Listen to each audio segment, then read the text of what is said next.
Friends, 1990-ൽ മലയാളത്തിൽ Iyer the great എന്നൊരു cinema ഇറങ്ങിയിട്ടുണ്ടായിരുന്നു. ഭാവി മുൻകൂട്ടി കാണാൻ കഴിയുന്ന സൂര്യ അയ്യരെ മമ്മൂക്ക നിറഞ്ഞാടിയ സിനിമ. ഇത്തരത്തിൽ ഭാവി മുൻകൂട്ടി കാണാനാകുന്ന മറ്റൊരു നായകന്റെ കഥയുമായാണ് ഞങ്ങൾ ഇന്ന് നിങ്ങളുടെ മുന്നിൽ വന്നിരിക്കുന്നത്. നിക്കോളാസ് കേജ് നായകനായ ലീറ്റ മൊഹോറയുടെ സംവിധാനത്തിൽ പുറത്തിറങ്ങിയ നെക്സ്റ്റ് എന്ന സിനിമ സ്പെഷ്യൽ പവറുകളും തീവ്രവാദികളുമായുള്ള കോൺഫ്ലിക്ട്സും അടക്കം ചെറുതല്ലാത്ത സാമ്യം അയ്യർ ദ ഗ്രേറ്റുമായി നെക്സ്റ്റിനുണ്ട്. പക്ഷെ അയ്യർ ദ ഗ്രേറ്റ് ചുരണ്ടേതല്ല ഈ സിനിമ, മറിച്ച് ദ ഗോൾഡൻ മാൻ എന്ന നോവലിൽ നിന്നാണ് സിനിമ ഇൻസ്പയർഡ് ആയിട്ടുള്ളത്. സോ അധികം സമയം കളയാതെ നമുക്ക് ഈ ഒന്നൊന്നര ആക്ഷൻ ത്രില്ലറിലേക്ക് കടക്കാം. സിനിമയിലേക്ക് കടക്കുന്നതിന് മുമ്പ് നമ്മുടെ ചാനലായ ഫാസ്റ്റ് കട്ട്സ് ഇതുവരെയും സബ്സ്ക്രൈബ് ചെയ്യാതെ കാണുന്നവർ ഇപ്പോൾ തന്നെ സബ്സ്ക്രൈബ് ചെയ്ത് തൊട്ടടുത്തുള്ള ബെൽ നോട്ടിഫിക്കേഷൻ കൂടി എനേബിൾ ചെയ്തിട്ടാൽ മാത്രമേ ഞങ്ങൾ നിങ്ങൾക്കായി കൊണ്ടുവരുന്ന ഇതുപോലത്തെ അടിപൊളി മൂവീസിന്റെ അപ്ഡേറ്റ്സ് നിങ്ങൾക്ക് കിട്ടുള്ളൂ. So welcome back to Fast cuts.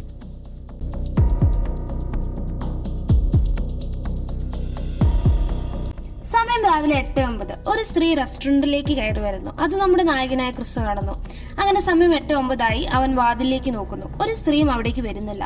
അവ കണ്ടത് നടക്കാത്തതിൽ അവന് സങ്കടം വരുന്നു. സംഗതി എന്താണെന്ന് വെച്ചാൽ നമ്മുടെ ക്രിസിന് 2 മിനിറ്റോളം ഭാവി കാണാൻ കഴിയും. പക്ഷെ ആ പെണ്ണിന്റെ കാര്യത്തിൽ അങ്ങനെ ആയിരുന്നില്ല. എല്ലാ ദിവസവും അവൻ ആ റെസ്റ്റോറന്റിലേക്ക് പോകും. 8:09 വരെ അവൻ അവൾ വരുന്നതും നോക്കിയിരിക്കും. പക്ഷെ അവൾ വന്നിരുന്നില്ല. അപ്പോൾ അവളുടെ കാര്യത്തിൽ അവന് ഭാവി കുറച്ചുകൂടി അധികം കാണാനാകുമെന്ന് നമുക്ക് മനസ്സിലാക്കാം. അവൻ കുറച്ചു നേരം എന്തോ ആലോചിക്കുന്നു. ശേഷം അവിടെ നിന്നും പോകുന്നു. അവിടുന്ന് കട്ട് ചെയ്താൽ ഒരു മാജിക് ഷോ കാണിക്കുകയാണ്. ക്രിസ് ഒരു മജീഷ്യനാണ്. അവൻ മാജിക്കിലൂടെ ഒരു പ്രാവിനൊക്കെ പറത്തുന്നു. അതുകൊണ്ട് കാണികളെല്ലാം കൈയടിച്ചു. അപ്പോൾ അവൻ നിങ്ങളുടെ കൂട്ടത്തിൽ വിദേശികളായ ആരെങ്കിലും ഉണ്ടോ എന്ന് ചോദിക്കുന്നു. അപ്പോൾ ഒരാൾ കൈപോക്കുന്നു. സർ, നിങ്ങൾ വിദേശിയാണോ? നിങ്ങളുടെ സ്ഥലം എവിടെയാണെന്ന് ക്രിസ് ചോദിക്കുന്നു. കൊറിയ. ഞാൻ കൊറിയക്കാരനാണ്. ഇവിടേക്കൊരു ടൂർ വന്നതാണെന്ന് അയാൾ പറയുന്നു. അയാളുടെ തൊട്ടപ്പുറത്ത് സുന്ദരിയായ ഒരു സ്ത്രീയും ഇരിക്കുന്നുണ്ടായിരുന്നു. സർ, ഇത് നിങ്ങളുടെ മകളാണോ? ക്രിസ് ചോദിക്കുന്നു. അല്ല, ഇതിന്റെ ഭാര്യയാണ്, അയാൾ മറുപടി പറയുന്നു. എന്നാൽ ഞാൻ നിങ്ങൾക്കൊരു മാജിക് കാണിച്ചു തരാൻ ഉദ്ദേശിക്കുന്നു, ക്രിസ് പറഞ്ഞു. ഇവരുടെ സംസാരമെല്ലാം പ്രേക്ഷകരുടെ ഇടയിൽ നിന്നും ഒരു സ്ത്രീയും പുരുഷനും നിരീക്ഷിക്കുന്നുണ്ടായിരുന്നു. അവളുടെ പേര് കാലി, അവളുടെ കൂടെയുള്ളവൻ കാവൻ. അവർ രണ്ടുപേരും പോലീസ് ഓഫീസേഴ്സ് ആണ്. കാലി, ഇയാളെയാണോ നമ്മൾ കൊണ്ടുപോകാൻ ഉദ്ദേശിക്കുന്നത്? ഇവനൊരു ലോക്കൽ മജീഷ്യനാണ്, ഇവൻ നമുക്ക് പണിയാക്കും, കാവൻ പറയുന്നു. ഈ സമയം ക്രിസ് കൊറിയൻ സ്ത്രീയെ വെച്ചൊരു മാജിക് കാണിക്കുന്നു. നോക്കൂ, ഞാൻ 3 വരെ എണ്ണം. അപ്പോൾ നിങ്ങളുടെ മാല നിങ്ങളുടെ കയ്യിലുള്ള ഗ്ലാസ്സിലേക്ക് വീഴും, ക്രിസ് അവളോട് പറയുന്നു. അങ്ങനെ അവൻ 3 വരെ എണ്ണുന്നു. ഉടനെ മാല ഗ്ലാസ്സിലേക്ക് വീണു. അവന്റെ ആ മാജിക് കണ്ടപ്പോൾ കാലി എന്തൊക്കെയോ മനസ്സിൽ കണക്കുകൂട്ടി. ക്രിസിന് ഭാവി കാണാൻ കഴിയുമെന്ന് അവൾക്ക് മനസ്സിലാകുന്നു. എന്നാലും അവൾക്ക് അത്ര ഉറപ്പില്ലായിരുന്നു. അവിടുന്ന് കട്ട് ചെയ്താൽ ക്രിസ് ഒരു കാസിനോയിലേക്ക് പോകുന്നു. അവിടെ വെച്ച് അവൻ ചൂതാട്ടം കളിക്കുകയാണ്. എല്ലാ കളിയിലും അവൻ തന്നെ വിജയിക്കുന്നു. ഈ സമയം കാസിനോയുടെ ക്യാമറ മുറിയിലേക്ക് അവിടുത്തെ ചീഫ് സെക്യൂരിറ്റി കയറി വരുന്നു. അവൻ പെട്ടെന്ന് TV സ്ക്രീനിലേക്ക് നോക്കുന്നു. അതിൽ അവൻ ക്രിസിനെ കാണുന്നു. ഇവനൊരു മജീഷ്യൻ അല്ലേ? മാജിക് ചെയ്താണ് ഇവൻ ജയിക്കുന്നതെന്ന് എനിക്ക് തോന്നുന്നു. ഇവൻ നമ്മളെ മുടിപ്പിക്കുമല്ലോ, ചീഫ് സെക്യൂരിറ്റി കാസിനോയുടെ മുതലാളിയോട് പറയുന്നു. മുതലാളി തൊട്ടപ്പുറത്ത് ഇരിക്കുന്നുണ്ടായിരുന്നു. അങ്ങനെ മുതലാളി ക്രിസിനെ നോക്കുന്നു. അപ്പോൾ ക്രിസ് ക്യാമറയിലൂടെ ഇവരെ തിരിച്ചു നോക്കുന്നു. നോക്ക്, അവൻ നമ്മളെയല്ല നോക്കുന്നത്, ചീഫ് സെക്യൂരിറ്റി പറയുന്നു. അവനെ പെട്ടെന്ന് പിടിച്ചുകൊണ്ടുവാ, മുതലാളി എല്ലാ സെക്യൂരിറ്റിമാരോടും പറയുന്നു. അങ്ങനെ സെക്യൂരിറ്റിമാർ അവന്റെ അടുത്തേക്ക് നീങ്ങുന്നു. ഉടനെ ക്രിസ് എഴുന്നേറ്റു. അവൻ കളിച്ചു നേടിയ പൈസ വാങ്ങാൻ കൗണ്ടറിലേക്ക് പോവുകയാണ്. സംഗതി എന്താണെന്ന് വെച്ചാൽ തന്നെ പിടിക്കാൻ സെക്യൂരിറ്റിമാർ വരുന്നുണ്ടെന്ന് മനസ്സിലാക്കിയിട്ട് തന്നെയാണ് ക്രിസ് അവിടെ നിന്നും പോകുന്നത്. അതെങ്ങനെയെന്ന് വെച്ചാൽ അവന് ഭാവി കാണാൻ കഴിയുമല്ലോ. അങ്ങനെ ക്രിസ് പൈസ വാങ്ങാൻ നിൽക്കുമ്പോൾ അവിടേക്ക് ഒരാൾ വരുന്നു. അയാൾ വസ്ത്രത്തിനുള്ളിൽ തോക്ക് മറച്ചു വെച്ചിരുന്നു. അയാൾ ആ കൗണ്ടറുടെ നേരെ തോക്ക് ചൂണ്ടുന്നു. മുഴുവൻ പൈസയും എടുക്കുക, അയാൾ ആ കൗണ്ടറെ ഭീഷണിപ്പെടുത്തുന്നു. അതുവഴി വന്നൊരു സെക്യൂരിറ്റി അയാളെ കാണുന്നു. തോക്ക് താഴ്ത്ത്, സെക്യൂരിറ്റി അയാളോട് പറയുന്നു. ഉടനെ അയാൾ സെക്യൂരിറ്റി വെടിവെക്കുന്നു. അതോടൊപ്പം അക്കൗണ്ടറെയും വെടിവെച്ച് കൊല്ലുന്നു. എന്നിട്ട് എല്ലാ പൈസയും എടുത്ത് അവിടെ നിന്ന് പോകുന്നു. ഇതെല്ലാം ക്രിസ് ഭാവി കണ്ടതാണ്. അങ്ങനെ ശരിക്കും അയാൾ വരുന്നു. അയാൾ വസ്ത്രത്തിനുള്ളിൽ തോക്ക് മറച്ചു വെച്ചിട്ടുണ്ട്. ഉടനെ ക്രിസ് അയാളിൽ നിന്ന് തോക്ക് തട്ടിയെടുക്കുന്നു. അപ്പോഴേക്കും അവിടേക്ക് സെക്യൂരിറ്റിമാർ വരുന്നു. ഇപ്പോൾ തോക്കുള്ളത് ക്രിസിന്റെ കയ്യിലാണ്. ക്രിസ് ആരെയോ കൊല്ലാൻ പോവുകയാണെന്ന് സെക്യൂരിറ്റിമാർക്ക് തോന്നുന്നു. തോക്ക് നിലത്ത് വെക്ക്, സെക്യൂരിറ്റിമാർ ക്രിസിനോട് പറയുന്നു. അല്ല, ഇത് എന്റെ തോക്കല്ല, ഇത് ഇയാളുടെ തോക്കാണ്. ഞാനിത് ഇയാളിൽ നിന്ന് തട്ടിപ്പറിച്ചതാണ്. ഇയാൾ 2 പേരെ കൊല്ലാൻ പോവുകയായിരുന്നു, ക്രിസ് അവരോട് പറയുന്നു. പക്ഷെ അവർക്ക് ക്രിസ് പറയുന്നതിൽ അത്ര വിശ്വാസം വരുന്നില്ല. ഇനി ഇവിടെ നിന്നാൽ ഇവർ തന്നെ പിടിക്കുമെന്ന് മനസ്സിലാക്കി ക്രിസ് അവിടെ നിന്നും ഓടുന്നു. ഇത് കസിനോ മുതലാളി ക്യാമറയിലൂടെ കാണുന്നു. അങ്ങനെ ക്രിസ് കാണുന്ന വഴികളിലൂടെ എല്ലാം ഓടുന്നു. സെക്യൂരിറ്റിമാർ അവന്റെ അടുത്തെത്തുമ്പോൾ അവൻ അവിടെ നിന്നും തെന്നി മാറുന്നു. ശേഷം അവൻ അവിടുത്തെ ബാത്റൂമിലേക്ക് കയറി ചെല്ലുന്നു. അവിടെ വെച്ച് വസ്ത്രം മാറുന്നു. അപ്പോൾ അവിടേക്ക് ഒരു കിളവൻ വരുന്നു. അവൻ അയാളുടെ തൊപ്പിയെടുത്ത് പുറത്തിറങ്ങുന്നു. റോഡിലെത്തിയ ശേഷം അവൻ ആദ്യം കണ്ടൊരു കാറിൽ കയറുന്നു. അവൻ അവിടെ നിന്നും പോകുന്നു. സെക്യൂരിറ്റിമാർക്ക് അവനെ കിട്ടിയില്ല. ഒരാൾ കാസിനോയിൽ നിന്നും കാർ മോഷ്ടിച്ചിട്ടുണ്ടെന്ന് ചീഫ് സെക്യൂരിറ്റി പോലീസിനെ വിളിച്ചു പറയുന്നു. ഉടനെ പോലീസുകാർ ആ കാറിന്റെ നമ്പർ ട്രാക്ക് ചെയ്യുന്നു. അവർ ക്രിസിന്റെ പിന്നാലെ ചെല്ലുന്നു. ക്രിസ് സ്പീഡിൽ വണ്ടി ഓടിക്കുന്നു. തൊട്ടു പിന്നാലെ പോലീസുകാരുമുണ്ട്. അങ്ങനെ അവൻ പോയിക്കൊണ്ടിരിക്കുന്നതിനിടയിൽ ഒരു തീവണ്ടി വന്ന് അവനെ തട്ടിത്തെറിപ്പിക്കുന്നു. അതവൻ ഭാവി കണ്ടതായിരുന്നു. അങ്ങനെ അവൻ ശരിക്കും റെയിൽപാളത്തിന്റെ അടുത്തെത്തുന്നു. എത്തുന്നു. തീവണ്ടി തന്നെ ഇടിക്കുമെന്ന് മനസ്സിലാക്കി അവൻ സ്പീഡ് കൂട്ടുന്നു. അങ്ങനെ അവൻ തീവണ്ടി എത്തും മുമ്പ് റെയിൽപാളം മുറിച്ചു കടക്കുന്നു. ജസ്റ്റ് മിസ്സിനാണ് തീവണ്ടി തട്ടാതെ അവൻ രക്ഷപ്പെട്ടത്. ശേഷം അവൻ അവിടെ നിന്നും പോകുന്നു. തീവണ്ടി കാരണം ഒരു പോലീസുകാരനും റെയിൽപാളം മുറിച്ചു കടക്കാനായില്ല. അവർ റെയിൽപാളത്തിനപ്പുറത്ത് തീവണ്ടി പോകാൻ കാത്തുനിന്നു. ഈ സമയം കാലി പോലീസ് കമ്മീഷണറെ കാസിനോയിൽ ക്യാമറ കാണിക്കുന്നു. അത് ക്രിസിന്റെ വീഡിയോ ആയിരുന്നു. കണ്ടോ സർ, അവിടെ നടക്കുന്നതും അവൻ ചെയ്യുന്നതും തമ്മിൽ യാതൊരു ബന്ധവുമില്ല. പക്ഷെ എല്ലാ കാര്യങ്ങളും കൃത്യസമയത്ത് തന്നെ അവന് ചെയ്യാൻ കഴിയുന്നു. എല്ലാം മുൻകൂട്ടി കണ്ടതുപോലെ കാലി പറയുന്നു. നീ എന്താ പറഞ്ഞു വരുന്നത്? ഇവന് ഭാവി കാണാൻ കഴിയുമെന്നാണോ? അതുകൊണ്ട് നമുക്ക് എന്ത് പ്രയോജനമാണുള്ളത്? തീവ്രവാദികൾ നമ്മുടെ 10 കിലോ ടൺ വരുന്ന ആണവായുധമാണ് മോഷ്ടിച്ചത്. അത് തിരിച്ചു പിടിക്കാൻ ഒരു മാജിക്കാരനെ കൊണ്ടാവുമെന്നാണ് നീ പറയുന്നത്? കമ്മീഷണർ അവളെ പുച്ഛിക്കുന്നു. സർ, അവനെ കൊണ്ട് കഴിയും. 10-25 സെക്യൂരിറ്റിമാരെ വെറും 5 മിനിറ്റിനുള്ളിൽ കളിപ്പിച്ച് രക്ഷപ്പെട്ടവനാണ് അവൻ. നമുക്കൊന്ന് ട്രൈ ചെയ്ത് നോക്കിക്കൂടെ? ചിലപ്പോൾ അവനെ കൊണ്ട് നമുക്ക് ഉപകാരമുണ്ടായേക്കും, കാലി പറയുന്നു. ശരി, നിനക്ക് ഞാൻ 5 ദിവസത്തെ സമയം തരാം. അതിനുള്ളിൽ അവനെ കൊണ്ട് ആണവായുധം മോഷ്ടിച്ചവരെ കണ്ടുപിടിക്കാൻ നോക്ക്, കമ്മീഷണർ പറയുന്നു. ശേഷം കമ്മീഷണർ അവിടെ നിന്നും പോകുന്നു. അപ്പോൾ കാലി ചീഫ് സെക്യൂരിറ്റി ഇങ്ങോട്ട് വിളിച്ചുകൊണ്ടുവന്ന് കാവനോട് പറയുന്നു. ഈ സമയം ചീഫ് സെക്യൂരിറ്റി കാസിനോയിൽ ഇരിക്കുകയാണ്. കാവൻ അയാളുടെ അടുത്തേക്ക് ചെല്ലുന്നു. തന്നെ കൊണ്ടൊരു ആവശ്യമുണ്ട്, ഉടനെ എന്റെ കൂടെ വാ എന്ന് കാവൻ പറയുന്നു. ചീഫ് സെക്യൂരിറ്റി ആണെങ്കിലോ പോലീസുകാരുടെ അടുത്തേക്ക് പോകാൻ തീരെ താല്പര്യമില്ലായിരുന്നു. എന്നാലും അവൻ കെവനോടൊപ്പം പോലീസ് സ്റ്റേഷനിലേക്ക് പോകുന്നു. ഈ സമയം ക്രിസ് അവൻ മോഷ്ടിച്ച കാറിൽ ഒരു ഗ്യാരേജിലേക്ക് പോകുന്നു. ഗ്യാരേജിൽ ഒരു കിളവനുണ്ടായിരുന്നു. അത് അവന്റെ അങ്കിളാണ്. അവന്റെ അങ്കിളുടെ ഗ്യാരേജ് ആയിരുന്നു അത്. എടാ കുട്ട, നീ പുതിയ കാറ് വാങ്ങിയോ? അങ്കിൾ ചോദിക്കുന്നു. പുതിയ കാറൊന്നും വാങ്ങിയിട്ടില്ല, അത് മോഷ്ടിച്ച കാറാണെന്ന് ക്രിസ് പറയുന്നു. അവിടുന്ന് കട്ട് ചെയ്താൽ ചീഫ് സെക്യൂരിറ്റിയും കാവനും പോലീസ് സ്റ്റേഷനിൽ എത്തുന്നു. അതൊരു പോലീസ് സ്റ്റേഷൻ ആയിരുന്നില്ല, മറിച്ച് പോലീസുകാരുടെ ഒരു രഹസ്യ താവളമായിരുന്നു. അവിടെ കാലി ഉണ്ടായിരുന്നു. ആ മജീഷ്യൻ ഉണ്ടല്ലോ, അവനെ നിനക്ക് അറിയോ? കാലി ചീഫ് സെക്യൂരിറ്റിയോട് ചോദിക്കുന്നു. അവനൊരു മജീഷ്യൻ ആണെന്നേ എനിക്കറിയൂ, വേറെ ഒന്നും അറിയില്ല, ചീഫ് സെക്യൂരിറ്റി പറയുന്നു. അപ്പോൾ കാലി കാസിനോയിൽ ഒരു ക്യാമറ ചീഫ് സെക്യൂരിറ്റിയെ കാണിക്കുന്നു. അത് ക്രിസ് ക്യാമറയിലൂടെ നോക്കുന്നതായിരുന്നു. ഇവൻ നിങ്ങളെ നോക്കുകയായിരുന്നു. ഇവൻ നോക്കി അടുത്ത നിമിഷം തന്നെ ഇവൻ പോവുകയും ചെയ്തു. ഇവൻ നോക്കിയപ്പോൾ നീയും നിന്റെ മുതലാളിയും എന്തായിരുന്നു സംസാരിച്ചത്? കാലി ചോദിക്കുന്നു. ഞങ്ങൾ സെക്യൂരിറ്റിമാരോട് അവനെ പൊക്കിക്കൊണ്ടുവരാൻ പറയുകയായിരുന്നു. അവൻ മാജിക്കിലൂടെയാണ് പൈസ ഉണ്ടാക്കുന്നതെന്ന് ഞങ്ങൾക്ക് മനസ്സിലായി. അതുകൊണ്ട് അവനെ പിടിച്ചുകൊണ്ടുവരാൻ പറഞ്ഞതായിരുന്നു. അപ്പോഴേക്കും അവൻ അവിടുന്ന് രക്ഷപ്പെട്ടു, ചീഫ് സെക്യൂരിറ്റി പറഞ്ഞു. ശരി, ഇനി നിനക്ക് പോകാമെന്ന് പറഞ്ഞ് കാലി അവനെ പറഞ്ഞേക്കുന്നു. ശേഷം കാവൻ ചീഫ് സെക്യൂരിറ്റിയെ കൊണ്ടുവിടുന്നു. ഈ സമയം ക്രിസ് ഗ്യാരേജിൽ ഷേവ് ചെയ്യുകയാണ്. അപ്പോൾ മോനെ, നീ എന്ത് മോഷ്ടിച്ചാലും ആർക്കും നിന്നെ പിടിക്കാൻ കഴിയില്ല. അമ്മാതിരി ശക്തിയല്ലേ നിനക്ക് കിട്ടിയിരിക്കുന്നതെന്ന് അങ്കിൾ പറയുന്നു. അതോടൊപ്പം ഏതോ ഒരു ദിവസം നിന്റെ തലയിൽ നീ ഒരു പെൺകുട്ടിയെ കണ്ടില്ലേ? അവളെ നീ മറക്കണം. എത്ര കാലമോ നീ അവളെ നോക്കിയിരിക്കുക? നീ വേറെ എവിടെയെങ്കിലും പോയി നല്ലൊരു ജോലി ചെയ്ത് ജീവിക്കുക, അങ്കിൾ അവൻ ഉപദേശിക്കുന്നു. സിനിമയുടെ തുടക്കത്തിൽ കാണിച്ച പെണ്ണിനെ കുറിച്ചാണ് അങ്കിൾ സംസാരിക്കുന്നത്. ഇല്ല, അവളെ കാണുന്നത് വരെ ഞാൻ ഇവിടുന്ന് പോവില്ല, ക്രിസ് പറയുന്നു. ഇനി നീ അവളെ ഒരിക്കലും കണ്ടില്ലെങ്കിലോ? അങ്കിൾ ചോദിക്കുന്നു. എന്തായാലും ഞാൻ അവളെ കാണും, കാരണം ഞാനത് ഭാവിയിൽ കണ്ടിട്ടുണ്ടല്ലോ.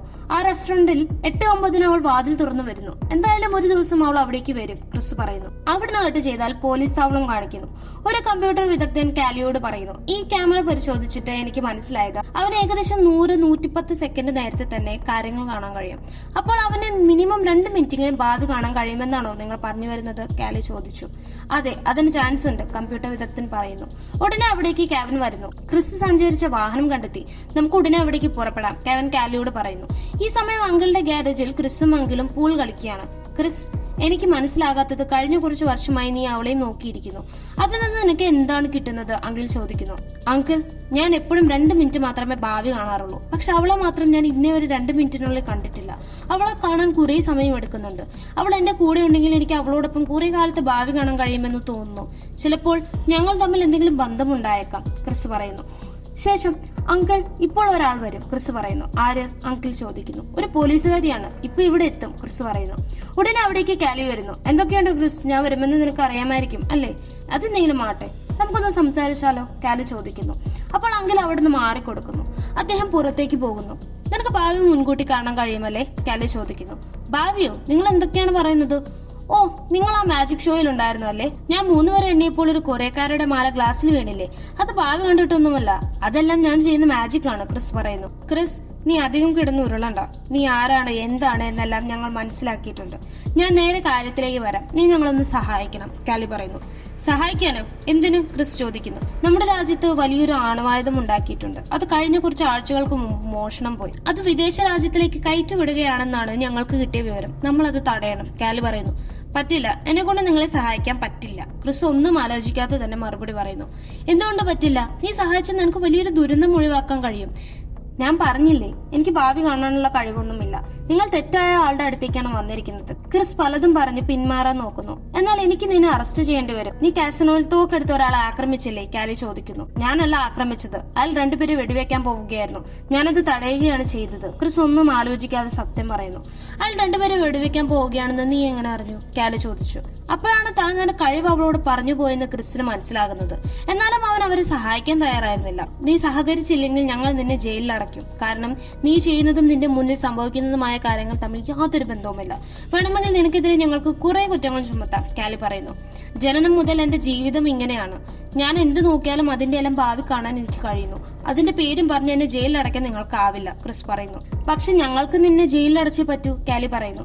ഉടനെ അവിടേക്ക് തൂക്ക് പിടിച്ച് കുറെ പോലീസുകാർ വരുന്നു. അവർ ക്രിസിനെ വളയുന്നു. ഇതെല്ലാം ക്രിസ് ഭാവി കാണുന്നു. അവൻ അങ്കിളിനോട് പറയുന്നു, ഒരു പോലീസുകാർ ഇവിടേക്ക് വരുന്നുണ്ട്, അതിനു മുമ്പ് ഞാൻ പോകുന്നതാണ് നല്ലത്. അങ്ങനെ ക്രിസ് അവിടെ നിന്നും പോകുന്നു. ഉടനെ കാലി അവിടെ എത്തുന്നു. അവൻ പോയിരിക്കുമല്ലേ? കാലി അങ്കിളിനോട് ചോദിച്ചു. അവന് ഭാവി കാണാൻ കഴിയുന്നതുകൊണ്ട് അവനെ പിടിക്കാൻ പോലീസിന് കഴിയില്ല. കാലി എത്തുമ്പോഴേക്കും ക്രിസ് പോകുമെന്ന് കാലിക്ക് നേരത്തെ അറിയാമായിരുന്നു. അവിടുന്ന് കട്ട് ചെയ്താൽ കാസിനോയുടെ പാർക്കിംഗ് ഏരിയ കാണിക്കുകയാണ്. ചീഫ് സെക്യൂരിറ്റി അദ്ദേഹത്തിന്റെ കാറിന്റെ അരികിലേക്ക് നടക്കുന്നു. അപ്പോൾ ഒരു സ്ത്രീയും പുരുഷനും കാറിൽ ചാരിയിരുന്ന് ശൃംഗരിക്കുന്നത് അവർ കാണുന്നു. ഹലോ കപ്പിൾസ്, നിങ്ങൾ കുറച്ച് അങ്ങോട്ട് മാറിയിരുന്നെങ്കിൽ എനിക്ക് എന്റെ കാർ എടുക്കാമായിരുന്നു, ചീഫ് സെക്യൂരിറ്റി അവരോട് പറയുന്നു. അവർ വണ്ടിയുടെ അരികിൽ നിന്നും മാറിക്കൊടുത്തു. ശേഷം, ഹലോ, നിങ്ങൾ ഇവിടുത്തെ ചീഫ് സെക്യൂരിറ്റി അല്ലേ? ഞങ്ങൾക്കൊന്ന് ഇന്റർവ്യൂ തരാമോ എന്ന് ആ പുരുഷൻ ചോദിക്കുന്നു. ഞാൻ അങ്ങനെ ഇന്റർവ്യൂ ഒന്നും കൊടുക്കാറില്ല, ചീഫ് സെക്യൂരിറ്റി പറയുന്നു. അപ്പോൾ ക്രിസിനെ കുറിച്ച് എന്താ അഭിപ്രായം? അവനും നിങ്ങളും തമ്മിലുള്ള ബന്ധം എന്താണ്? ആ സ്ത്രീ ചീഫ് സെക്യൂരിറ്റിയോട് ചോദിക്കുന്നു. ക്രിസോ, നിങ്ങൾ എന്തിനാ അവനെ കുറിച്ച് അറിയുന്നത്? ചീഫ് സെക്യൂരിറ്റി ചൂടാകുന്നു. ഉടനെ ആ സ്ത്രീ അവന്റെ കാലിലേക്ക് വെടിവെക്കുന്നു. അവൻ നിലത്ത് വീണു. അപ്പോൾ ആ പുരുഷൻ, ഞങ്ങൾ ചോദിക്കുന്നതിന് ഉത്തരം തന്നില്ലെങ്കിൽ നിന്നെ ഞങ്ങൾ കൊല്ലുമെന്ന് പറഞ്ഞൊരു കത്തി കാണിച്ച് സെക്യൂരിറ്റി പേടിപ്പിച്ചു. അവനാണ് അണുവായുധം മോഷ്ടിച്ച തീവ്രവാദി. അവന്റെ പേര് സ്മിത്ത്. അവിടുന്ന് കട്ട് ചെയ്താൽ ക്രിസ് സ്ഥിരം പോകാറുള്ള റെസ്റ്റോറന്റിൽ ചെന്നിരിക്കുകയാണ്. അവൻ തന്റെ മനസ്സിലുള്ള പെണ്ണിനെ ആലോചിച്ചിരിക്കുകയാണ്. സമയം കൃത്യം 8:09. അപ്പോൾ അവൾ വരുന്നുണ്ടോ എന്ന് അവൻ നോക്കുന്നു. അന്ന് ശരിക്കും അവൾ അവിടേക്ക് വന്നു. അത് കണ്ട് അവൻ അത്ഭുതപ്പെടുന്നു. അവൾ കുറച്ച് അപ്പുറത്തുള്ള ഒരു ടേബിളിൽ ചെന്നിരിക്കുന്നു. അവളുടെ പേര് ലിസ. ക്രിസ് അവളോട് പരിചയപ്പെടാൻ നോക്കുന്നു. ഹായ്, നിങ്ങൾ ഒറ്റയ്ക്കാണോ? ഞാനും ഒറ്റയ്ക്കാണ്. നമുക്ക് ഒരുമിച്ചിരുന്നൊരു കോഫി കുടിച്ചാലോ? ക്രിസ് അവളോട് ചോദിക്കുന്നു. എനിക്ക് ഒറ്റയ്ക്ക് ഇരിക്കാനാണ് ഇഷ്ടം, ലിസ പറയുന്നു. അത് ക്രിസ് ഭാവി കണ്ടതാണ്. അവൻ ഓരോ ഐഡിയകൾ കണ്ടെത്തി അവളുടെ അടുത്തിരിക്കാൻ ശ്രമിക്കുന്നു. പക്ഷെ അതൊന്നും അവളുടെ മുന്നിൽ ഏൽക്കുന്നില്ല. അതെല്ലാം അവൻ ഭാവി കണ്ടുകൊണ്ടിരിക്കുന്നു. ക്രിസ് അവളോട് എങ്ങനെയാണെന്നോ അടുക്കുക എന്ന് ആലോചിച്ചിരിക്കുകയാണ്. അപ്പോൾ ഒരു പയ്യൻ ആ റെസ്റ്റോറന്റിലേക്ക് കയറി വരുന്നു. അവൻ ലിസയുടെ അടുത്ത് ചെന്നിരിക്കുന്നു. നീ എന്നെ ഫോളോ ചെയ്യുകയാണോ? ലിസ അവനോട് ചോദിക്കുന്നു. ഞാൻ നിന്നോട് എത്ര തവണ പറയണം എനിക്ക് നിന്നെ ഇഷ്ടമാണെന്ന്? നമുക്ക് ഒരുമിച്ചിരുന്ന് ഒരു കോഫി കുടിച്ചൂടെ? ആ പയ്യൻ പറയുന്നു. അവനൊരു കാട്ടുകോഴിയായിരുന്നു. ഞാൻ നിന്നോട് 1000 തവണ പറഞ്ഞിട്ടുണ്ട് എനിക്ക് നിന്നോട് താല്പര്യമില്ലെന്ന്. പിന്നെയും എന്തിനാ നീ എന്റെ പിന്നാലെ വരുന്നത്? ലിസ ചോദിക്കുന്നു. അപ്പോൾ ആ പയ്യൻ അവളുടെ കയ്യിൽ കയറി പിടിക്കുന്നു. അവൾ അവനോട് ചൂടാകുന്നു. അപ്പോൾ ക്രിസ് അവരുടെ അടുത്തേക്ക് വരുന്നു. അവന് ലിസയുടെ മുന്നിൽ ഷൈൻ ചെയ്യാൻ കിട്ടിയ ഒരു അവസരമായിരുന്നു അത്. പെൺകുട്ടികളുടെ കയ്യിൽ കയറി പിടിക്കുന്നോടാ? ക്രിസ് ആ പയ്യന്റെ തോളിൽ പിടിച്ചു ചോദിക്കുന്നു. അപ്പോൾ പയ്യൻ എഴുന്നേൽക്കുന്നു. അത് ചോദിക്കാൻ താനാരാടോ? അവൻ തിരിച്ചു ചോദിക്കുന്നു. ഞാൻ ആരെങ്കിലും ആയിക്കോട്ടെ, ക്രിസ് പറയുന്നു. ഉടനെ ആ പയ്യൻ ക്രിസിനെ തല്ലാനൊരുങ്ങുന്നു. ക്രിസ് അവന്റെ തല്ലിൽ നിന്നും ഒഴിഞ്ഞു മറന്നു. അതിനിടയിൽ ക്രിസ് ലിസയോട് സംസാരിക്കുന്നു. എന്റെ പേര് ക്രിസ്. ഞാൻ എന്ത് പറയണമെന്ന് എനിക്ക് അറിയില്ല. ഞാനും നീ തമ്മിൽ എന്തൊരു ബന്ധമുള്ള പോലെ എനിക്ക് തോന്നുന്നുണ്ട്. നമുക്ക് ഒരുമിച്ചിരുന്ന് കുറച്ചു നേരം സംസാരിച്ചാലോ? ക്രിസ് അവളോട് ചോദിക്കുന്നു. നമ്മൾ എന്ത് സംസാരിക്കാനാ? നിങ്ങൾ തല്ലുകൂടുകയല്ലേ? നിങ്ങൾ തല്ലിൽ ശ്രദ്ധിക്കും, ഞാൻ പോവാ, ലിസ പറയുന്നു. അങ്ങനെ അവൾ പോകുന്നു. അത് ക്രിസ് ഭാവി കണ്ടതായിരുന്നു. അപ്പോൾ ഈ ഐഡിയ അവളിൽ വർക്കാവില്ലെന്ന് അവന് മനസ്സിലാകുന്നു. അങ്ങനെ അവൻ മുൻപത്തെ പോലെ തന്നെ ആ പയ്യന്റെ തോളിൽ ചെന്ന് പിടിക്കുന്നു. ആ പയ്യൻ എഴുന്നേൽക്കുന്നു. അവൻ ക്രിസിനെ അടിക്കുന്നു. ക്രിസ് അടി കൊള്ളാൻ നിന്നു കൊടുക്കുന്നു. അങ്ങനെ ക്രിസ് അടി കൊണ്ട് നിലത്തേക്ക് വീണു. അത് കണ്ട ലിസ ആ പയ്യനോട് ചൂടാകുന്നു. നീയും ഞാനും തമ്മിൽ എന്തെങ്കിലും പ്രശ്നമുണ്ടെങ്കിൽ അത് എന്നോട് തീർക്കണം, അല്ലാതെ ആരെങ്കിലും ഒക്കെ തല്ലിയിട്ട് കാര്യമില്ല എന്ന് പറഞ്ഞ് ലിസ ആ പയ്യനോട് ചൂടായി അവിടെ നിന്നും പറഞ്ഞയക്കുന്നു. അവൾ ക്രിസിനെ എഴുന്നേൽപ്പിച്ച് സീറ്റിലിരുത്തുന്നു. എനിക്ക് തല കറങ്ങുന്ന പോലെ തോന്നുന്നു, ക്രിസ് അവളോട് പറയുന്നു. അപ്പോൾ അവൾ എന്റെ പേര് ലീസ എന്ന് പറയുന്നു. അങ്ങനെ അവർ പരിചയപ്പെടുന്നു. ശേഷം ക്രിസ് അവന്റെ പല്ല് കാണിക്കുന്നു. ലിസ, ഈ പല്ല് നോക്ക്, എനിക്കിവിടെ നല്ല വേദനയുണ്ട്. അവൻ നല്ല ഇടിയടിച്ചത്, ക്രിസ് പറയുന്നു. എന്നാൽ നമുക്ക് ഡെന്റൽ ഹോസ്പിറ്റലിൽ പോകാം. ഞാൻ ആ വഴിക്കാണ് പോകുന്നത്. നിങ്ങൾക്ക് വേണമെങ്കിൽ എന്റെ കൂടെ വരാം, അവൾ പറയുന്നു. ക്രിസ് അതിന് സമ്മതിക്കുന്നു. അങ്ങനെ അവർ ഒരുമിച്ച് കാറിൽ സഞ്ചരിക്കുന്നു. യാത്രയിൽ അവർ കൊച്ചു കൊച്ചു സംസാരങ്ങളൊക്കെ സംസാരിച്ചുകൊണ്ടിരിക്കുന്നു. അങ്ങനെ അവർ പരസ്പരം നന്നായി പരിചയപ്പെടുന്നു. അവിടുന്ന് കട്ട് ചെയ്താൽ കാലി ക്രിസ് ഇരുന്നിരുന്ന റെസ്റ്റോറന്റിലേക്ക് പോകുന്നു. മാഡം, നിങ്ങൾ പറഞ്ഞ ആള് എല്ലാ ദിവസവും 8-9 വരെ ഇവിടെ ഇരിക്കാറുണ്ട്. എന്നിട്ട് കോഫി കുടിച്ച് സാധാ പോലെ പോകും. ഇന്ന് അയാൾ ഒരു സ്ത്രീയുമായി സംസാരിച്ചു. ശേഷം അവർ ഒരുമിച്ചാണ് പോയത്, അവിടുത്തെ ഒരു ജോലിക്കാരി പറയുന്നു. ഈ റെസ്റ്റോറന്റിൽ ക്യാമറയുണ്ടോ? കാലി ചോദിക്കുന്നു. ഇല്ല മാഡം, ഈ റെസ്റ്റോറന്റിൽ ക്യാമറയൊന്നുമില്ല, ഒരു ജോലിക്കാരൻ പറയുന്നു. എന്നാ ശരിയെന്ന് പറഞ്ഞ കാലി അവിടെ നിന്ന് പോകുന്നു. റെസ്റ്റോറന്റിന്റെ പുറത്ത് വെച്ച് കാലിയും കാവനും പരസ്പരം സംസാരിക്കുന്നു. ക്രിസിനെ കിട്ടാൻ നമ്മൾ ഇനി എന്താ ചെയ്യാ? കാലി കാവനോട് ചോദിക്കുന്നു. ഇങ്ങനെ പോയാൽ അവൻ നമ്മൾ എത്തും മുമ്പ് പോയിക്കൊണ്ടേയിരിക്കും. നമുക്ക് ഒരിക്കലും അവന് പിടിക്കാൻ കഴിയില്ല, കാവൻ പറയുന്നു. കമ്മീഷണർ ആണെങ്കിൽ ആണവായുധം എത്രയും പെട്ടെന്ന് കണ്ടെത്തുക എന്ന് പറഞ്ഞ് പ്രഷർ കയറ്റുകയാണ്. ഈ ക്രിസിനെ കിട്ടിയാൽ മാത്രമേ നമുക്ക് ആണവായുധത്തെ കുറിച്ച് വല്ല ഐഡിയയും കിട്ടുള്ളൂ. അവന് മോഷ്ടാക്കളിൽ ഒരാളെ കാണിച്ചു കൊടുത്താലും മതി. അവിടെ എന്തൊക്കെ നടക്കാൻ പോകുന്നതെന്ന് അവന് മുൻകൂട്ടി കാണാൻ കഴിയും. അത് മനസ്സിലാക്കാൻ വേണ്ടിയാണ് ഞാൻ അവന്റെ പിന്നാലെ ഇങ്ങനെ ഓടുന്നത്. കെവിൻ, നീ ഒരു കാര്യം ചെയ്യേ. അവൻ എവിടേക്കാ പോയത്, എന്താണ് ചെയ്യുന്നത് എന്നെല്ലാം പെട്ടെന്ന് കണ്ടുപിടിക്കുക, കാലി പറയുന്നു. ഈ സമയം കുറച്ച് കിലോമീറ്ററുകൾ അകലെ ഒരു തുറമുഖം കാണിക്കുന്നു. അവിടെ ഒരു കപ്പലിൽ ഒരുപാട് ചരക്ക് പെട്ടികൾ കൂട്ടിയിട്ടിരിക്കുന്നു. അതിലുള്ള ഒരു പെട്ടി കുറച്ച് ആളുകൾ തുറക്കുന്നു. അത് അണുവായുധത്തിന്റെ പാർട്സ് ആയിരുന്നു. അവരാണ് അണുവായുധം മോഷ്ടിച്ച തീവ്രവാദികൾ. അങ്ങനെ അവർ ആ പാർട്സ് അണുവായുധത്തിൽ ഫിറ്റ് ചെയ്യുന്നു. ഇതെല്ലാം കപ്പലിന്റെ മുകൾ തട്ടിൽ നിന്ന് 3 പേർ നിരീക്ഷിക്കുന്നു. ഇവരാണ് ഈ അണുവായുധം മോഷ്ടിക്കാൻ പ്ലാൻ ചെയ്തവർ. അതിലൊരാൾ കാസിനോട് ചീഫ് സെക്യൂരിറ്റിയെ വെടിവെക്കുമ്പോൾ കണ്ട സ്മിത്ത് ആയിരുന്നു. അങ്ങനെ സ്മിത്തും വേറൊരാളും കുറച്ചു കാര്യങ്ങൾ സംസാരിച്ച് നടക്കുന്നു. സ്മിത്തിന്റെ കൂടെയുള്ളത് അണുവായുധത്തിനുള്ള ചിലവ് വഹിക്കുന്ന പ്രൊഡ്യൂസറാണ്. ഒരു സെക്യൂരിറ്റി ഇന്നലെ ഞങ്ങൾ പിടിച്ചുകൊണ്ടുവന്നില്ലേ, അവനിൽ നിന്ന് ക്രിസിനെ കുറിച്ച് വല്ല വിവരവും കിട്ടിയോ എന്ന് പ്രൊഡ്യൂസർ ചോദിക്കുന്നു. ആ സെക്യൂരിറ്റിയെ കൊണ്ട് ഒരു ഉപകാരവുമില്ല, അവനൊരു പേടിത്തൊണ്ടനാണ്, സ്മിത്ത് പറയുന്നു. അങ്ങനെ അവർ ഒരു റൂമിലേക്ക് കയറി ചെല്ലുന്നു. അവിടെ ഒരു സ്ത്രീയും പുരുഷനും ഇരിക്കുന്നുണ്ടായിരുന്നു. പോലീസുകാരും ക്രിസിനെ തിരിഞ്ഞു നടക്കുകയാണ്. ഇതുവരെ അവർക്ക് അവന് കിട്ടിയില്ല എന്നും കൂടി ആ സെക്യൂരിറ്റി പറഞ്ഞിരുന്നു. സ്ത്രീ പറയുന്നു, നോക്കൂ കൂട്ടരെ, നിങ്ങൾ ശരിക്കും അവന് ഭാവി കാണാൻ കഴിയുമെന്ന് വിശ്വസിക്കുന്നുണ്ടോ? സ്മിത്ത് ചോദിക്കുന്നു. നമ്മൾ വിശ്വസിച്ചേ പറ്റൂ, അല്ലാതെ പിന്നെ പോലീസുകാർ ഒരിക്കലും അവന്റെ പിന്നാലെ ഇങ്ങനെ ഓടില്ലല്ലോ. പോലീസുകാർക്ക് നമ്മൾ ചെയ്യുന്നത് എന്താണെന്ന് അറിയണമെങ്കിൽ അവർക്ക് ഭാവി കാണുന്ന ഒരുത്തിനെങ്കിലും ആവശ്യമായി വരും, പ്രൊഡ്യൂസർ പറയുന്നു. അങ്ങനെ ക്രിസും ലിസയും വഴിയോരത്തുള്ള ഒരു സ്ഥലത്ത് വണ്ടി നിർത്തുന്നു. അവർ കുറച്ച് നടക്കുന്നു. ഇവിടെ എന്തിനാ ഇറങ്ങിയത്, ക്രിസ് ചോദിക്കുന്നു. ഇവിടെ താഴത്തെ ഒരു ഗോത്രം താമസിക്കുന്നുണ്ട്. അവിടുത്തെ കുട്ടികൾക്ക് ആഴ്ചയിൽ ഒരു ദിവസം ഞാൻ ക്ലാസ് എടുത്ത് കൊടുക്കാറുണ്ട്, ലിസ പറയുന്നു.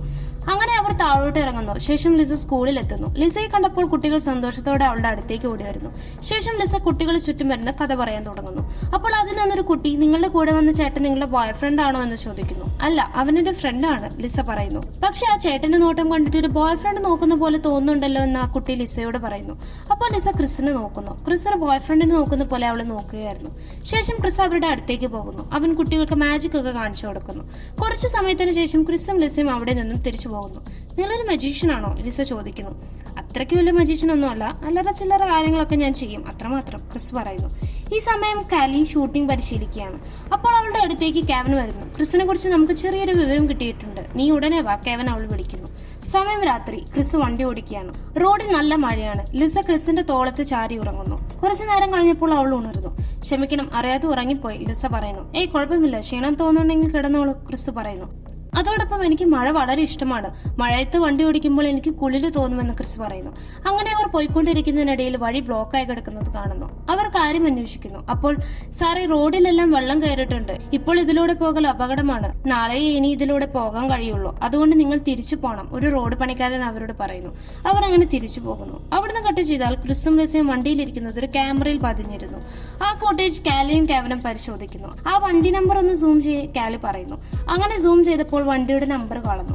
ഇനി ഈ നമ്പർ ഒന്ന് ട്രാക്ക് ചെയ്യുന്ന പറഞ്ഞ് കാലി അവിടുന്ന് പോകുന്നു. അങ്ങനെ രാത്രി തങ്ങാനായി ക്രിസും ലിസയും ഒരു റൂം എടുക്കുന്നു. ഇവിടെ ഒരു ബെഡ് മാത്രമേ ഉള്ളല്ലോ, ലിസ പറയുന്നു. അത് കുഴപ്പമില്ല, ഞാൻ കാറിൽ കിടന്നോളാം, നീ ഇവിടെ കിടന്നു, ക്രിസ് പറയുന്നു.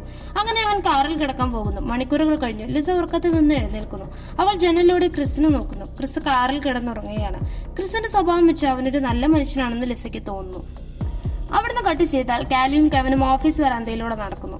പുതിയ വല്ല വിവരവും കിട്ടിയോ, കാലി ചോദിക്കുന്നു. ഇന്നലെ രാത്രി റോഡിൽ വെള്ളം കയറിയിരുന്നു. അത് കാരണം അവർക്ക് വീട്ടിൽ പോകാൻ കഴിഞ്ഞിട്ടുണ്ടാവില്ല എന്ന് തോന്നുന്നു. അതുകൊണ്ട് എവിടെയെങ്കിലും വല്ല റിസോർട്ടിലും റൂം എടുത്തിട്ടുണ്ടാവും, കെവിൻ പറയുന്നു. അങ്ങനെ അവർ ഓഫീസിലെത്തുന്നു. ഉടനെ അവിടേക്ക് ഒരാൾ വരുന്നു. കാലി, കമ്മീഷണർ നിന്നെ വിളിക്കുന്നു, അയാൾ പറയുന്നു. അങ്ങനെ കാലി കമ്മീഷണറുടെ അടുത്തേക്ക് പോകുന്നു. കമ്മീഷണർ ആണവായുധത്തെ കുറിച്ച് സംസാരിക്കുന്നു. ആണവായുധം പ്രവർത്തിച്ചു തുടങ്ങുന്നതിനുള്ള സിഗ്നലുകൾ നമുക്ക് കിട്ടുന്നുണ്ട്. അതിപ്പോൾ എവിടെയാണുള്ളതെന്ന് നമുക്കറിയാം. നമ്മൾ എത്രയും പെട്ടെന്ന് അവിടേക്ക് പോകണം, കമ്മീഷണർ പറയുന്നു. അപ്പോൾ സർ, ഞങ്ങളൊരു ടീമിനെ തയ്യാറാക്കുകയാണ്. ഉടനെ തന്നെ നമ്മൾ അവിടേക്ക് അറ്റാക്ക് ചെയ്യും, ഒരു ഓഫീസർ പറയുന്നു. അതൊരിക്കലും പറ്റില്ല. നിങ്ങൾ അവിടേക്ക് പെട്ടെന്ന് കയറി ചെല്ലുമ്പോൾ അവർ ആണവായുധം പൊട്ടിച്ചാലോ, അത് ഈ നാട് മുഴുവനും നശിപ്പിക്കും. എത്ര ആളുകൾ മരിച്ചു വീഴുമെന്ന് അറിയാമോ? അതിനെല്ലാം ആര് സമാധാനം പറയും, കാലി പറയുന്നു. പിന്നെ ഞങ്ങൾ എന്ത് ചെയ്യണമെന്നാണ് നീ പറയുന്നത്, കമ്മീഷണർ ചോദിക്കുന്നു. ഞാൻ ഭാവി കാണാൻ കഴിയുന്ന ഒരാളെ കുറിച്ച് പറഞ്ഞിരുന്നല്ലേ, അവനെ ഞങ്ങൾ കണ്ടുപിടിച്ചു. ഞങ്ങൾ ഇപ്പോൾ അവനെ പിടിക്കാൻ പോവുകയാണ്. അവനെ പിടിച്ച ശേഷം നമുക്ക് തീവ്രവാദികളെ അറ്റാക്ക് ചെയ്യാൻ പോവാം. അപ്പോൾ അവൻ അവിടെ നടക്കാൻ പോകുന്ന കാര്യങ്ങൾ നമുക്ക് നേരത്തെ തന്നെ പറഞ്ഞു തരും, കാലി പറയുന്നു. ശേഷം പോലീസുകാർ പല പല കാറിലായി ഓഫീസിൽ നിന്നും പുറത്തേക്ക് പോകുന്നു. അതെല്ലാം തീവ്രവാദ സംഘടനയിലെ ഒരാൾ നിരീക്ഷിക്കുന്നുണ്ടായിരുന്നു. പോലീസുകാരെല്ലാം പുറപ്പെട്ടിട്ടുണ്ട്, അവൻ ഫോണിൽ പറയുന്നു. അപ്പോൾ പോലീസുകാരെല്ലാം ക്വിസിന് വേണ്ടിയായിരിക്കും പോകുന്നത്. അതിനു മുമ്പ് നമ്മൾ എങ്ങനെയെങ്കിലും അവനെ കണ്ടുപിടിച്ച് കൊല്ലണം, അവരുടെ ടീമിലെ ഒരു സ്ത്രീ പറയുന്നു. അവിടുന്ന് കട്ട് ചെയ്താൽ ക്രിസും ലിസയും ഇപ്പോഴും റിസോർട്ടിലാണുള്ളത്. ലിസ കുളിച്ച് ഫ്രഷ് ആയ ശേഷം ക്രിസിന്റെ അടുത്തേക്ക് വരുന്നു. അവളൊരു തുണിയായിരുന്നു ധരിച്ചിരുന്നത്. അവളെ കണ്ടപ്പോൾ ക്രിസ് അവളുടെ സൗന്ദര്യത്തിൽ മയങ്ങിപ്പോയി. ശേഷം അവൻ അവൾക്കൊരു റോസാപ്പൂ മാജിക്കിലൂടെ ഉണ്ടാക്കി കൊടുക്കുന്നു. അങ്ങനെ അവർ രണ്ടുപേരും കിസ് ചെയ്യുന്നു. അവിടുന്ന് കട്ട് ചെയ്താൽ കാലിയും ടീമും ഹെലികോപ്റ്ററിൽ റിസോർട്ടിന്റെ അടുത്തേക്ക് വരുന്നു. ഇപ്രാവശ്യം അവരെന്തായാലും ക്രിസിനെ പിടിക്കും, അത്രത്തോളം ആത്മവിശ്വാസമുണ്ട് അവർക്ക്. കാവൻ ആണെങ്കിൽ ക്രിസ് താമസിക്കുന്ന റിസോർട്ടിന്റെ അവിടെയെല്ലാം പോലീസുകാർ നിൽക്കണമെന്നൊരു പ്ലാൻ ഉണ്ടാക്കി. ശരി, നമുക്ക് പ്ലാൻ അനുസരിച്ച് നീങ്ങാം, കാലി പറയുന്നു. ഈ സമയം ക്രിസും ലിസയും ബെഡിൽ ഒരുമിച്ച് കിടക്കുകയാണ്. പുറത്താണെങ്കിലോ പോലീസുകാർ അവരെ നിരീക്ഷിക്കുന്നു. കുറച്ചു സമയങ്ങൾക്ക് ശേഷം ലിസ പുറത്തേക്ക് വരുന്നത് കാലി കാണുന്നു. അവൾ ഷോപ്പിംഗ് പോവുകയാണ്. ലിസയെ തീവ്രവാദ സംഘത്തിലെ കുറച്ചു പേർ അകലെ നിന്ന് നിരീക്ഷിക്കുന്നു. ഉടനെ കാലി അവളുടെ അടുത്തേക്ക് ചെല്ലുന്നു. നീ ലിസയല്ലേ? ഞാൻ പോലീസ് ഓഫീസറാണ്, നമുക്കൊന്ന് സംസാരിച്ചാലോ, കാലി പറയുന്നു. അങ്ങനെ അവർ കാലിയുടെ കാറിൽ കയറുന്നു. ശേഷം കാലി ലിസയെ കാസിനോയിൽ നടന്ന സംഭവത്തിന്റെ വീഡിയോ കാണിക്കുന്നു. ലിസ, നിന്റെ കൂടെയുള്ള ക്രിസ് അവന്റെ സൈക്കോ ആണ്, അവൻ ആര് വേണമെങ്കിലും കൊല്ലും. ഇപ്പോൾ തന്നെ കണ്ടില്ലേ, കാസിനോയിൽ ഒരുത്തനെ തോക്കെടുത്ത് കൊല്ലാൻ നോക്കി. ഞങ്ങൾ അവനെ പിടിക്കാൻ ശ്രമിക്കുകയാണ്, നീ ഞങ്ങളെ സഹായിക്കണം. കാലി നുണകൾ പറഞ്ഞ് ലിസയെ വിശ്വസിപ്പിക്കുന്നു. അപ്പോൾ കാവൻ ലിസയ്ക്ക് ഒരു മയക്കു ഗുളികയുടെ കുപ്പി എടുത്തു കൊടുക്കുന്നു. ലിസ, നീ ഇതിലെ ഒരു ഗുളിക വെള്ളത്തിൽ കലക്കി ക്രിസിന് കൊടുക്കണം. അവൻ ബോധം കെട്ട് വീണ ഉടനെ ഞങ്ങൾ അവിടെ എത്തും, കാവൻ പറയുന്നു. ഇതെന്തുകൊണ്ട് നിങ്ങൾക്ക് ചെയ്തുകൂടാ? അവനെ പിടിക്കാൻ ഇത്രയും പ്രയാസമുണ്ടോ? ലിസ ചോദിക്കുന്നു. ഒരു നിലയ്ക്ക് പറഞ്ഞാൽ പ്രയാസം തന്നെയാ. ഞങ്ങൾ പിടിക്കാൻ വരുന്നത് അവൻ അറിഞ്ഞാൽ പിന്നെ അവിടെ അവന്റെ പൊടി പോലും കാണില്ല, കാലി പറയുന്നു. ശേഷം ലിസ റിസോർട്ടിലേക്ക് തിരിച്ചു വരുന്നു. ക്രിസ് കുളിക്കാൻ റെഡിയായിരിക്കുന്നു. നിനക്ക് ആവശ്യമുള്ള സാധനങ്ങളെല്ലാം ഞാൻ കൊണ്ടുവന്നിട്ടുണ്ട്, ഇതൊക്കെ മതിയൊന്ന് നോക്ക്, ലിസ ക്രിസിനോട് പറയുന്നു. അവൾ നന്നായി ടെൻഷൻ അടിക്കുന്നുണ്ട്. അവളിൽ എന്തോ പന്തികേടുണ്ടെന്ന് ക്രിസിന് തോന്നുന്നു. ലിസ, വല്ല പ്രശ്നവുമുണ്ടോ? അവൻ ചോദിക്കുന്നു. ഇല്ല, ഒരു പ്രശ്നവുമില്ല, നീ പെട്ടെന്ന് കുളിച്ച് ഫ്രഷ് ആയിട്ട് വാ. അവൻ ഫ്രഷ് ആവാൻ പോകുന്നു. അങ്ങനെ ലിസ ഒരു ജ്യൂസ് ഉണ്ടാക്കുന്നു. ശേഷം ഗുളിക ജ്യൂസിൽ ഇടണോ ഇടണ്ടേ എന്ന് അവൾ സംശയിച്ചു നിൽക്കുകയാണ്. ഈ സമയം റിസോർട്ടിന്റെ കുറച്ച് അകലെ സ്മിത്തും അവന്റെ ടീമും നിൽക്കുകയാണ്. അവർ ക്രിസ് റിസോർട്ടിൽ നിന്ന് പുറത്തിറങ്ങിയാൽ വെടിവെച്ച് കൊല്ലാനായി നിൽക്കുകയാണ്. അങ്ങനെ ലിസ മയക്കു ഗുളിക ക്രിസിന്റെ ജ്യൂസിലിടുന്നു. എന്നിട്ട് അത് അവന് കുടിക്കാൻ കൊടുക്കുന്നു. ക്രിസ് അത് കുടിക്കാൻ ഒരുങ്ങുന്നു. അപ്പോൾ ലിസ അത് തടയുന്നു. അവൾ അവനെ കെട്ടിപ്പിടിക്കുന്നു. എന്നിട്ട് നടന്ന സംഭവമെല്ലാം അവൾ അവനോട് പറയുന്നു. എന്നോട് ക്ഷമിക്കണം, അവർ എങ്ങനെയൊക്കെ പറഞ്ഞപ്പോൾ ഞാൻ വിശ്വസിച്ചു പോയി. പക്ഷെ ഞാൻ കണ്ട ക്രിസ് അങ്ങനെയുള്ള ഒരുത്തനല്ല, എനിക്ക് നിന്നെ വിശ്വാസമാണ്, ലിസ പറയുന്നു. അപ്പോൾ ഇനി എന്താ ചെയ്യേണ്ടതെന്ന് ക്രിസ് ആലോചിക്കുന്നു. അവൻ ഉടനെ അവൾ കൊടുത്ത ജ്യൂസ് ഗ്ലാസ് മാറ്റുന്നു. എന്നിട്ട് വേറെ ഗ്ലാസ് എടുത്ത് പുറത്തേക്ക് ഇറങ്ങുന്നു. പുറത്ത് പോലീസുകാരുടെ ക്യാമറയിൽ കാണത്തക്ക വിധം അവൻ ജ്യൂസ് കുടിക്കുന്നു. അങ്ങനെ അവൻ മയക്ക് ജ്യൂസാണ് കുടിക്കുന്നതെന്ന് എല്ലാ പോലീസുകാരെയും വിശ്വസിപ്പിക്കുന്നു. ശേഷം അവൻ അകത്തേക്ക് കയറുന്നു. ലിസ, ഞാനൊരു കാര്യം പറയട്ടെ, എനിക്ക് എല്ലാത്തിന്റെയും ഭാവി കാണാനാകും, നീ ഇത് വിശ്വസിക്കണം, ക്രിസ് പറയുന്നു. ലിസ അത് വിശ്വസിച്ചില്ല. അപ്പോൾ അവൻ അവൾക്ക് വിശ്വാസം വരാൻ ടിവിയിലെ ഓരോ ചാനലുകളും മാറ്റുന്നു. ആ ചാനലുകളിലെല്ലാം അടുത്തതായി വരാൻ പോകുന്ന ഡയലോഗുകൾ അവൻ ആദ്യം തന്നെ ലിസയോട് പറയുന്നു. അങ്ങനെ അവൻ ഡയലോഗുകൾ പറഞ്ഞ ശേഷം അവൻ പറഞ്ഞ അതേ ഡയലോഗുകൾ ടിവിയിൽ കാണുന്നു. അത് കണ്ട് ലിസ അത്ഭുതപ്പെടുന്നു. അപ്പോൾ അവൾ ക്രിസിനെ വിശ്വസിക്കുന്നു.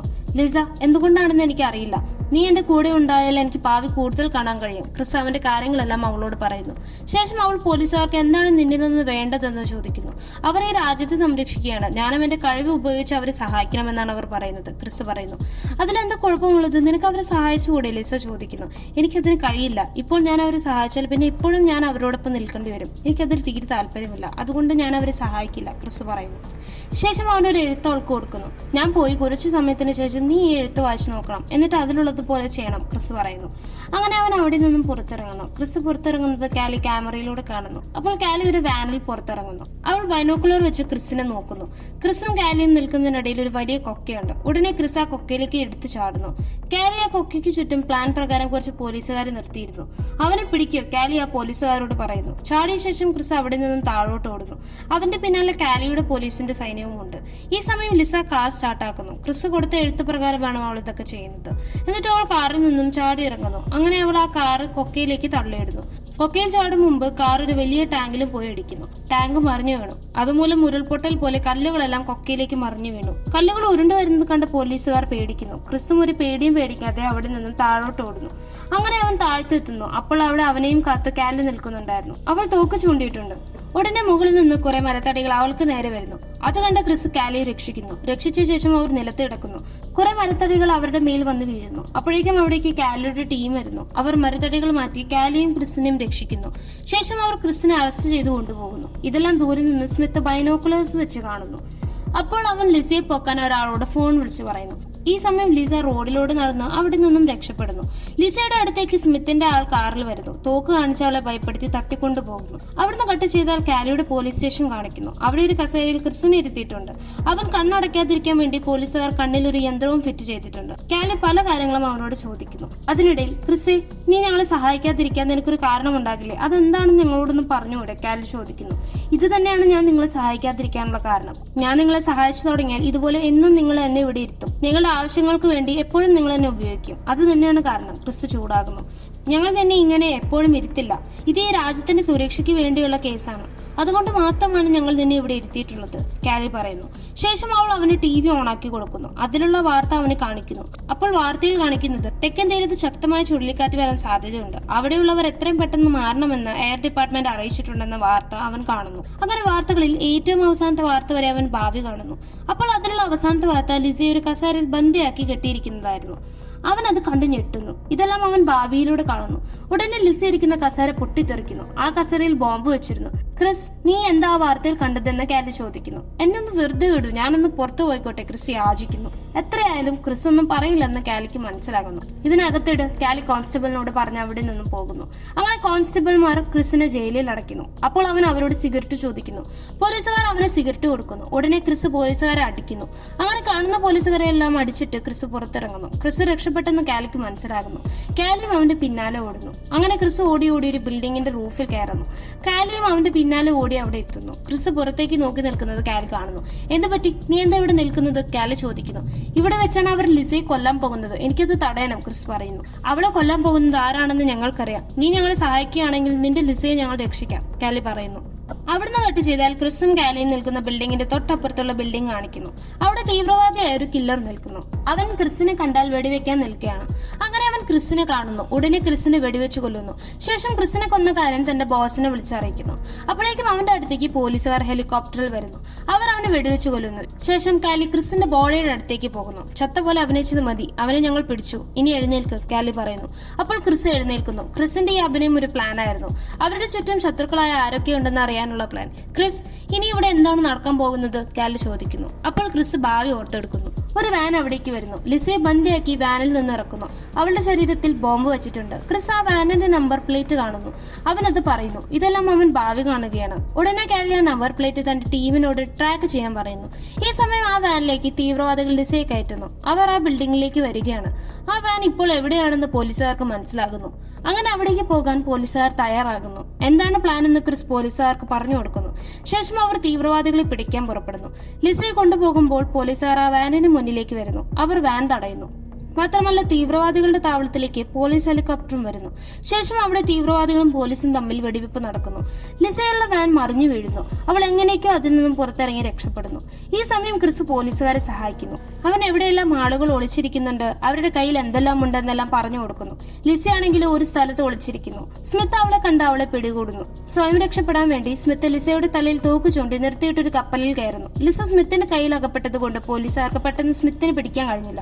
അങ്ങനെ പോലീസുകാരും കപ്പലിൽ കയറുന്നു. കപ്പലിലെ ഓരോ അവസ്ഥയും സ്ഥലവും ക്രിസ് മനസ്സിലാക്കുന്നു. ഒടുക്കം ക്രിസും കാലിയും സ്മിത്തിന്റെ മുന്നിലെത്തുന്നു. ലിസ അവന്റെ കയ്യിലുണ്ട്. ക്രിസ് അവളെ രക്ഷിക്കാൻ തയ്യാറാവുന്നു. സ്മിത്ത് ക്രിസിനെ വെടിവെക്കുന്നു. പക്ഷെ ക്രിസ് ഭാവി കാണുന്നതുകൊണ്ട് അവനൊരു വെടിയും ഏൽക്കുന്നില്ല. ഉടനെ കാലി സ്മിത്തിനെ വെടിവെച്ചു കൊല്ലുന്നു. അങ്ങനെ ലിസ സ്മിത്തിന്റെ പിടിയിൽ നിന്നും രക്ഷപ്പെടുന്നു. ശേഷം കാലി ക്രിസിന് അണുവായുധ സിഗ്നലിന്റെ അടുത്തേക്ക് കൊണ്ടുപോകുന്നു. ക്രിസ്, നീ അണുവായുധത്തിന്റെ സിഗ്നൽ ഒന്ന് നോക്ക്, എന്നിട്ട് നീ ഇതിന്റെ ഭാവി എന്താണ് കാണുന്നതെന്ന് പറഞ്ഞതാ, കാലി പറയുന്നു. ക്രിസ് ഭാവി നോക്കുന്നു. എന്നിട്ട് എനിക്കൊരു തെറ്റ് പറ്റിയെന്ന് ക്രിസ് പറയുന്നു. തെറ്റ് പറ്റിയെന്നോ? എന്ത് തെറ്റ്? കാലി ചോദിക്കുന്നു. അതിപ്പോൾ സംഭവിക്കും, ക്രിസ് പറയുന്നു. എന്ത് സംഭവിക്കുമെന്ന് കാലി വീണ്ടും ചോദിക്കുന്നു. ഉടനെ അവിടെ ഒരു ചുഴലിക്കാറ്റ് അടിച്ചു വീശുന്നു. അവരെല്ലാം നശിക്കുന്നു. അവർ നേരത്തെ ടിവിയിലെ വാർത്തയിൽ കണ്ടിരുന്ന ആ ചുഴലിക്കാറ്റായിരുന്നു അത്. ആ ചുഴലിക്കാറ്റിൽ അവരെല്ലാവരും മരണമടിയുന്നു. അവസാനം നടന്ന ഈ സംഭവങ്ങളെല്ലാം ക്രിസ് ഭാവി കാണുകയായിരുന്നു. അവൻ ഇപ്പോഴും ലിസയുടെ കൂടെ കിടക്ക പങ്കിട്ടിരിക്കുകയാണ്. ലിസയുടെ കൂടെ ഉണ്ടാകുമ്പോൾ അവന് ഭാവി കൂടുതൽ കാണാൻ കഴിയുമെന്നതിന്റെ തെളിവായിരുന്നു അത്. നേരത്തെ സംഭവിച്ച പോലെ ക്രിസ് പോലീസുകാരിൽ നിന്ന് രക്ഷപ്പെട്ട ശേഷം വീണ്ടും പോലീസുകാരെ സഹായിക്കുമ്പോൾ ചുഴലിക്കാറ്റ് മൂലം അവരെല്ലാം മരണമടിയുമെന്ന് ക്രിസിന് മനസ്സിലാകുന്നു. അതില്ലാതിരിക്കാൻ അവൻ കാലിയെ വിളിക്കുന്നു. ഞാൻ ക്രിസ് ആണ്, എന്നെ പിടിക്കാൻ നിങ്ങൾ ആരെയും അയക്കേണ്ട, ഞാൻ നിങ്ങളെ സഹായിക്കാമെന്ന് ക്രിസ് പറയുന്നു. ശേഷം ക്രിസ് ലിസയുടെ അടുത്തേക്ക് പോകുന്നു. ലിസ, ഞാൻ പോവാണ്. നമ്മൾ എന്തായാലും കുറച്ച് ദിവസങ്ങൾക്ക് ശേഷം ഇനിയും കണ്ടുമുട്ടും. അതിനുശേഷം എന്തൊക്കെയാണ് ഇവിടെ നടന്നതെന്ന് ഞാൻ നിനക്ക് പറഞ്ഞു തരാമെന്ന് പറഞ്ഞ് ക്രിസ് അവിടെ നിന്നും പുറത്തിറങ്ങുന്നു. റിസോർട്ടിന് പുറത്ത് കാലി അവനെ കാത്തു നിൽക്കുകയാണ്. അങ്ങനെ അവർ തീവ്രവാദികളെ ഇല്ലാതാക്കാൻ അവിടെ നിന്നും പോകുന്നു. പെട്ടെന്ന് തന്നെ തീവ്രവാദികളെ ഇല്ലാതാക്കുമ്പോൾ ചുഴലിക്കാറ്റിൽ അകപ്പെടില്ല എന്നൊരു വിശ്വാസം ക്രിസിനുണ്ട്. അതുകൊണ്ടാണ് അവൻ പെട്ടെന്ന് തന്നെ കാലിയെ സഹായിക്കാൻ ഒരുങ്ങുന്നത്. അങ്ങനെയാണ് ഈ കഥയുടെ അവസാനിക്കുന്നത്. അപ്പോൾ ഇന്നത്തെ ഈ വീഡിയോ നിങ്ങൾക്ക് ഇഷ്ടപ്പെട്ടു എന്ന് കരുതുന്നു. നിങ്ങളുടെ വിലയേറിയ അഭിപ്രായങ്ങളും നിർദ്ദേശങ്ങളും താഴെ കമന്റ് ബോക്സിൽ മറക്കാതെ എന്തായാലും രേഖപ്പെടുത്തുക. പുതിയൊരു സിനിമയുമായി വീണ്ടും വരുന്നത് വരെ ബൈ.